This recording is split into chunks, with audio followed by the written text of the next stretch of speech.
Работа немного затянулась, и мне пришлось возвращаться домой ночью. На улице была метель, я шел и думал, как бы поскорее вернуться домой. Не хотелось в такую погоду находиться на улице. Дорога шла через небольшой лес, впереди виднелись тусклые огни домов. И вдруг мне показалось, что в лесу кто-то ходит и наблюдает за мной. Наверное, почудилось, подумал я, однако тень шевельнулась, и я отчетливо увидел, что кто-то ходит по лесу и смотрит на меня. Мне стало не по себе. В такую погоду нормальный человек не будет ходить по лесу. Приступ страха сковал меня. Я ускорил шаг. Стоило мне оглянуться назад, как я оторопел. Чья-то фигура бежала по моим следам, пытаясь приблизиться ко мне. Я рванул, что есть мочи, вперед. Тот, кто бежал за мной, не думал останавливаться. В какой-то момент я не заметил, как мои ноги подкосились, и я подскользнулся, упав лицом в снег. Я быстро поднялся, но в этот миг кто-то резко дернул меня за плечо. Я увидел лишь тень, как сразу получил сильный удар в голову. Я вырубился. Не знаю, сколько прошло времени, но очнулся я в старом холодном помещении. Черт, я был заперт в металлической клетке. Спустя минуту открылась дверь. В комнату вошел он.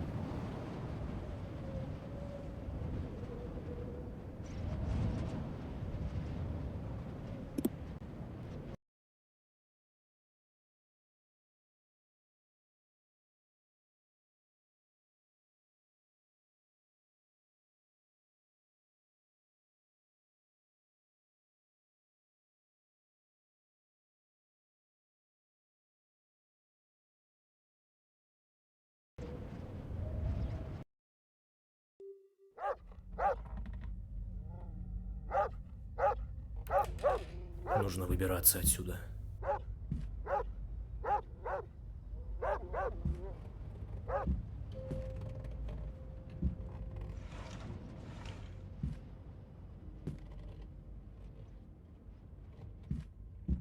Черт!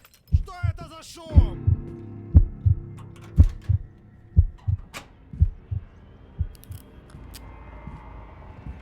Нужно поскорее вернуться в клетку. Главное, чтобы он не заметил, что я вылезал из клетки.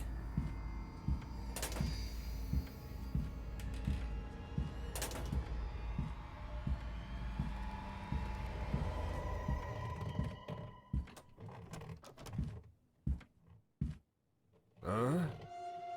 Так, погоди-ка. Что-то здесь не так.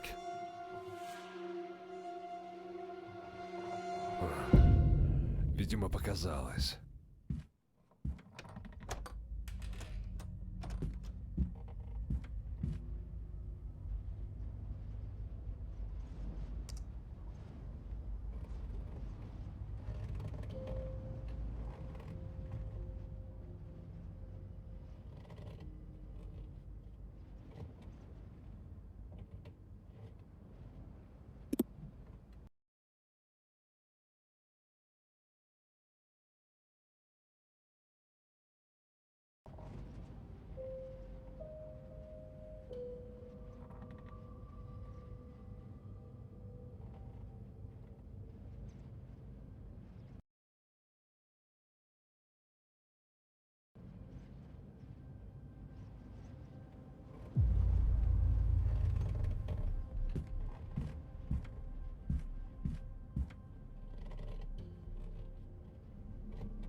Черт! Кто это там шумит?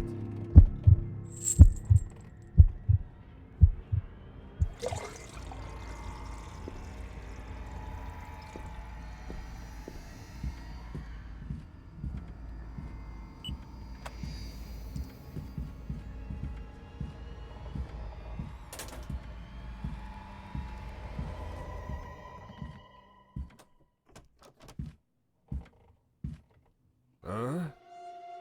Так, погоди-ка. Что-то здесь не так.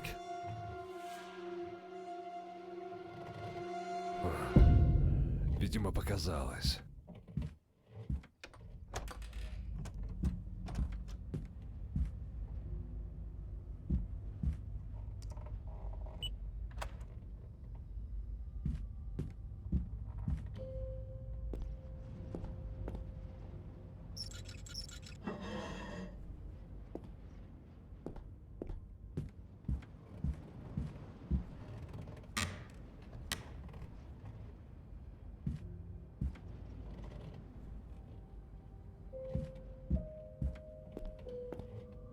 Твою же мать! Кто это там шумит?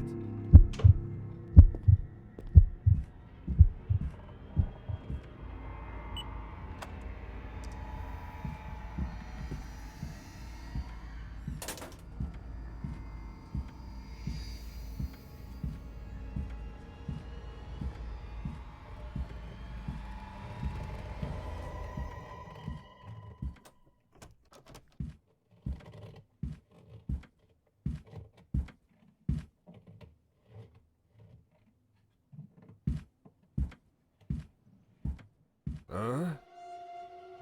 Так, погоди-ка.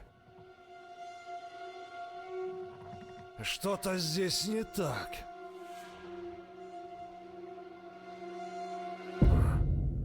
Видимо, показалось.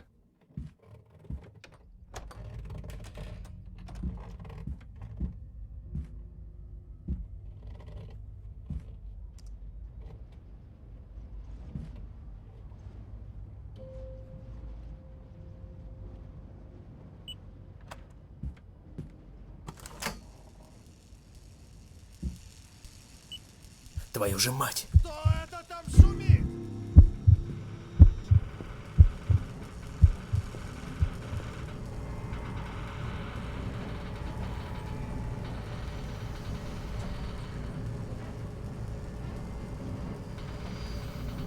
Давай, давай, быстрее!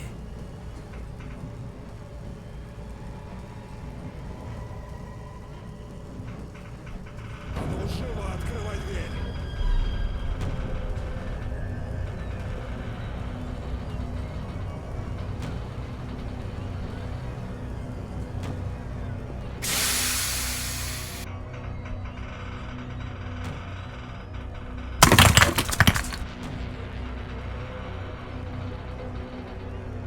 Ага!